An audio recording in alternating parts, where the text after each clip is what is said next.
അപ്പൊ ഇന്ന് നമ്മൾ ഇവിടെ എടുത്തിട്ടുള്ളത് സാധാരണ ഒരു കോട്ടന്റെ തുണിയാണ്. ഈ തുണി നമ്മൾ 2 മടക്കായിട്ടാണ് വെച്ച് കൊടുത്തിട്ടുള്ളത്. ഇനി നമ്മളിതാ ഒരു പ്ലേറ്റ് ആണ് എടുത്തിട്ടുള്ളത്. ഈ പ്ലേറ്റിന്റെ അളവ് വെച്ചിട്ടാണ് തുണി നമ്മൾ കട്ട് ചെയ്ത് എടുക്കുന്നത്. ഇനി ഈ പ്ലേറ്റ് നമുക്കൊന്ന് തിരിച്ചു വെച്ച് കൊടുക്കാം. ഇനി ഈ പ്ലേറ്റിന്റെ ആ ഒരു ഷേപ്പിൽ തുണിയിൽ നമുക്കൊന്ന് മാർക്ക് ചെയ്യാം.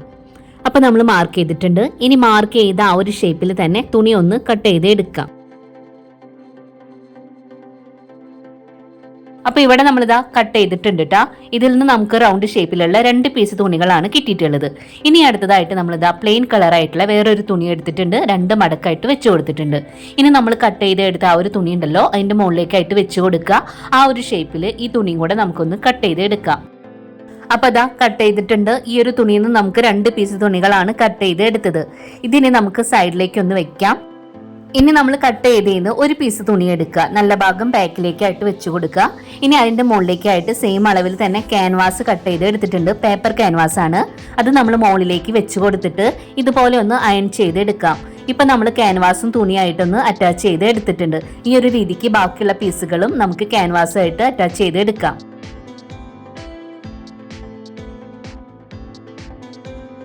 ഇനി അടുത്തതായിട്ട് നമ്മൾ ഇതിനായിട്ട് 2 കളർ തുണികളാണ് എടുത്തിട്ടുണ്ടായിരുന്നത്. 2ൽ നിന്നും ഓരോരോ പീസുകൾ എടുക്കുക. ഇതുപോലെ ചേർത്തൊന്ന് വെച്ചു കൊടുക്കുക. തുണിയുടെ ഭാഗങ്ങൾ ഉള്ളിലേക്ക് വരുന്ന രീതിക്ക് വെച്ചു കൊടുക്കുക ഇതുപോലെ. ഇനി ഇതിൽ നമ്മൾ ഒരു സൈഡിലായിട്ട് 3.5 ഇഞ്ച് നമുക്കൊന്ന് മാർക്ക് ചെയ്ത് കൊടുക്കുക. ആ ഒരു 3.5 ഇഞ്ച് ഓപ്പൺ ആയിട്ട് വെച്ചിട്ട് ബാക്കിയുള്ള ഭാഗം നമ്മൾ സ്ക്രീനിൽ മാർക്ക് ചെയ്യുന്ന രീതിക്ക് ഇതൊന്ന് സ്റ്റിച്ച് ചെയ്ത് എടുക്കാം. അപ്പൊ ഈ ഒരു രീതിക്ക് തന്നെ അടുത്തൊരു പീസിൽ നമ്മൾ 3.5 ഇഞ്ച് മാർക്ക് ചെയ്യുക. അവിടെ നമ്മൾ ഓപ്പൺ ആയിട്ട് വെച്ചിട്ട് ബാക്കിയുള്ള ഭാഗം സ്റ്റിച്ച് ചെയ്ത് എടുക്കാം. അപ്പൊ ഇവിടെ നമ്മളിതാ 2 പീസ് തുണികളും സ്റ്റിച്ച് ചെയ്ത് കൊണ്ടുവന്നിട്ടുണ്ട്. ഇനി ഒരു പീസ് നമ്മൾ സൈഡിലേക്ക് മാറ്റി വെച്ചിട്ട് ഈ ഒരു പീസിന്റെ സ്റ്റിച്ച് ചെയ്തെടുത്ത ഒരു ഭാഗം ഉണ്ടല്ലോ റൗണ്ടിൽ, ആ ഒരു ഭാഗത്ത് നമുക്ക് ഇതുപോലെ ചെറിയ ചെറിയ കട്ടുകൾ നമ്മൾ ഇട്ട് കൊടുക്കാം, സ്റ്റിച്ചിങ്ങിന്റെ മേലെ തട്ടാതെ. ഇനി നമ്മൾ ഓപ്പൺ ആയിട്ട് വെച്ചിട്ടുണ്ടായിരുന്ന ആ ഒരു ഭാഗത്തൂടെ ഈ തുണി നമുക്ക് നല്ല വശത്തേക്കായിട്ട് ഇട്ട് കൊടുക്കാം. അപ്പം നമ്മൾ നല്ല വശത്തേക്കായിട്ട് ഇട്ട് കൊടുത്തിട്ട് നമ്മൾ ഇതിന്റെ മുകളിലൂടെ ഒന്ന് അയൺ ചെയ്ത് കൊടുക്കുന്നുണ്ട് കേട്ടോ, ഈ ഒരു രീതിക്ക്. ഇനി നമുക്ക് ഇതിന്റെ ഓപ്പൺ ആയിട്ടുള്ള വെച്ചിട്ടുള്ള ഒരു ഭാഗം ഉണ്ടല്ലോ, അത് നമ്മൾ ചെറുതായിട്ട് ഉള്ളിലേക്ക് മടക്കിയിട്ട് അവിടെ ഒന്ന് സ്റ്റിച്ച് ചെയ്ത് എടുക്കാം. അപ്പൊ അതാ സ്റ്റിച്ച് ചെയ്ത് കൊണ്ടുവന്നിട്ടുണ്ട്. ഇനി നമ്മൾ സൈഡിലേക്ക് മാറ്റി വെച്ച ഒരു പീസ് ഉണ്ടല്ലോ, ഈ ഒരു രീതിക്ക് റെഡിയാക്കി എടുക്കാം. അപ്പൊ നമ്മളിതാ 2 പീസുകളും ആ ഒരു രീതിക്ക് സ്റ്റിച്ച് ചെയ്ത് റെഡിയാക്കിയിട്ടുണ്ട്. ഇനി നമുക്ക് സെയിം കളർ ഉള്ളിൽ വരുന്ന രീതിക്ക് ഇതുപോലെ ഒന്ന് ചേർത്ത് വെച്ച് കൊടുക്കാം. അതിനുശേഷം നമുക്ക് ഒരു സൈഡിൽ നിന്നായിട്ട് ഉള്ളിലേക്ക് 2.5 ഇഞ്ച് വെച്ചിട്ട് ഒന്ന് മാർക്ക് ചെയ്യാം. ഇനി നമ്മൾ മാർക്ക് ചെയ്ത ആ ഒരു ഭാഗത്ത് നീളത്തിൽ ഒരു ലൈന് വരച്ചു കൊടുക്കാം. അപ്പൊ നമ്മൾ മാർക്ക് ചെയ്തിട്ടുണ്ട്. ഇനി നമ്മൾ സ്ക്രീനിൽ കാണുന്ന പോലെ അവിടെ ഒന്ന് സ്റ്റിച്ച് ചെയ്ത് എടുക്കാം. അപ്പൊ നമ്മളിതാ സ്റ്റിച്ച് ചെയ്ത് കൊണ്ടുവന്നിട്ടുണ്ട്. ഇനി ആ ഒരു ഭാഗം ഇതുപോലെ ഒന്ന് നിവർത്തി വെച്ച് കൊടുക്കുക. ഇനി നമ്മൾ സ്റ്റിച്ച് ചെയ്തെടുത്തൊരു ഭാഗം ഉണ്ടല്ലോ, അത് ഇതുപോലെ നിവർത്തി വെച്ചിട്ട് നമുക്ക് അവിടെ ഒന്ന് അയൺ ചെയ്ത് കൊടുക്കാം. അപ്പൊ ഇതാ ഈ ഒരു ഡിസൈനാണ് നമുക്ക് അവിടെ കിട്ടിയിട്ടുള്ളത്. ഇനി നമ്മൾ സ്ക്രീനിൽ മാർക്ക് ചെയ്യുന്ന രീതിക്ക് അരികിലൂടെ നമുക്കൊന്ന് സ്റ്റിച്ച് ചെയ്ത് എടുക്കാം. അപ്പൊ ഇവിടെ നമ്മളിതാ സ്റ്റിച്ച് ചെയ്ത് കൊണ്ടുവന്നിട്ടുണ്ട്. ഇനി നമുക്ക് ഇതിന്റെ ഒരു സൈഡിൽ നിന്നായിട്ട് ഉള്ളിലേക്ക് 2 ഇഞ്ച് മാർക്ക് ചെയ്യുക. അവിടെ നമുക്ക് നീളത്തിൽ ഒരു ലൈന് മാർക്ക് ചെയ്ത് കൊടുക്കാം. ഇതേ രീതിക്ക് തന്നെ അടുത്ത സൈഡിലും നമ്മളിതാ ഉള്ളിലേക്ക് 2 ഇഞ്ച് മാർക്ക് ചെയ്ത് കൊടുത്തു. അവിടെ നമ്മൾ നീളത്തിൽ ഒരു ലൈന് മാർക്ക് ചെയ്തിട്ടുണ്ട്.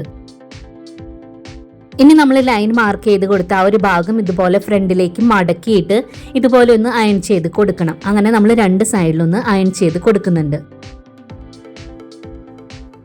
ഇനി നമ്മൾ മടക്കി വെച്ചിട്ടുള്ള ഒരു ഭാഗത്ത് ആദ്യം നമ്മൾ സെന്റർ ഒന്ന് മാർക്ക് ചെയ്യുക. അതിനുശേഷം 2 സൈഡിലേക്കും 2 ഇഞ്ച് വെച്ചിട്ട് ഒന്ന് മാർക്ക് ചെയ്ത് കൊടുക്കാം. അപ്പൊ ഇവിടെ നമ്മൾ ഇതേ രീതിക്ക് തന്നെ അടുത്ത സൈഡിലും ആദ്യം നമ്മൾ സെന്റർ മാർക്ക് ചെയ്യുക. അവിടെ നിന്ന് 2 സൈഡിലേക്കും 2 ഇഞ്ച് വെച്ചിട്ട് മാർക്ക് ചെയ്ത് കൊടുക്കാം. ഇനി അടുത്തതായിട്ട് നമ്മളിതാ ബാഗിന് വേണ്ട 2 സ്ട്രാപ്പുകളും സ്റ്റിച്ച് ചെയ്ത് റെഡിയാക്കിയിട്ടുണ്ട്. അപ്പൊ ഈ ഒരു സ്ട്രാപ്പിന്റെ നീളവും വീതി എത്രയാന്നുള്ളത് ഞാനിവിടെ സ്ക്രീനിൽ കാണിക്കാം. ഇനി ഇവിടെ നമ്മൾ 2 സൈഡിൽ നിന്നായിട്ട് ഉള്ളിലേക്ക് മടക്കി കൊടുത്തിട്ടുള്ള ആ ഒരു ഭാഗത്ത് നമ്മളൊന്ന് പിൻ ചെയ്ത് കൊടുത്തിട്ടുണ്ട്. ഇനി നമ്മൾ ഒരു സ്ട്രാപ്പ് എടുത്തിട്ട് 2 ഇഞ്ച് മാർക്ക് ചെയ്ത് അവിടെ അതുപോലെ ഉള്ളിലേക്കായിട്ട് വെച്ച് കൊടുക്കുക. സ്ട്രാപ്പിന്റെ അടുത്ത ഒരറ്റം അടുത്ത സൈഡിൽ നമ്മൾ 2 ഇഞ്ച് മാർക്ക് ചെയ്ത് അവിടേക്കും ഇതുപോലെ ഉള്ളിലേക്ക് വെച്ച് കൊടുക്കുക. ഇനി നമുക്ക് സ്ക്രീനിൽ മാർക്ക് ചെയ്യുന്ന രീതിക്ക് സ്റ്റിച്ച് ചെയ്ത് എടുക്കാം. അപ്പൊ ഇതേ രീതിക്ക് തന്നെ അടുത്തൊരു സൈഡിൽ നമുക്ക് സ്ട്രാപ്പ് വെച്ച് കൊടുക്കാം.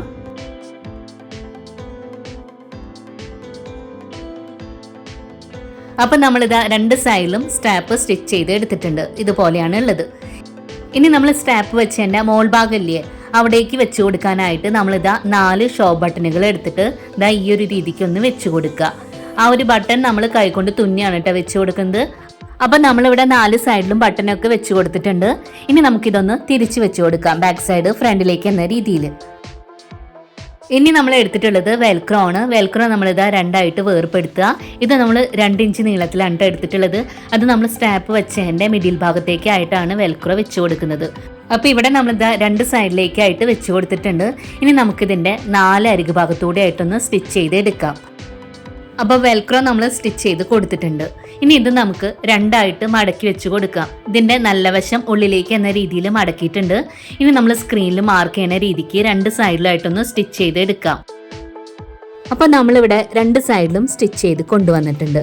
ഇനി നമുക്കിതിൻ്റെ കോർണർ ഭാഗത്തായിട്ട് ഒരു 1.5 ഇഞ്ച് മാർക്ക് ചെയ്യുക. ഇനി സ്ക്രീനിൽ മാർക്ക് ചെയ്യുന്ന രീതിക്ക് സ്റ്റിച്ച് ചെയ്ത് എടുക്കാം. അപ്പോൾ അതുപോലെ നമ്മൾ 2 കോർണർ ഭാഗത്തായിട്ടൊന്ന് സ്റ്റിച്ച് ചെയ്ത് എടുക്കണം. അപ്പോൾ 2 കോർണർ ഭാഗത്ത് നമ്മളിതാ സ്റ്റിച്ച് ചെയ്ത് എടുത്തിട്ടുണ്ട്. ആ ഒരു ഭാഗം നമ്മൾ കട്ട് ചെയ്ത് മാറ്റണമൊന്നുമില്ല കേട്ടോ, അത് അങ്ങനെ തന്നെ ഇരിക്കട്ടെ. ഇനി ഇത് നമുക്ക് നല്ല വശത്തേക്കായിട്ട് ഇട്ട് കൊടുക്കാം.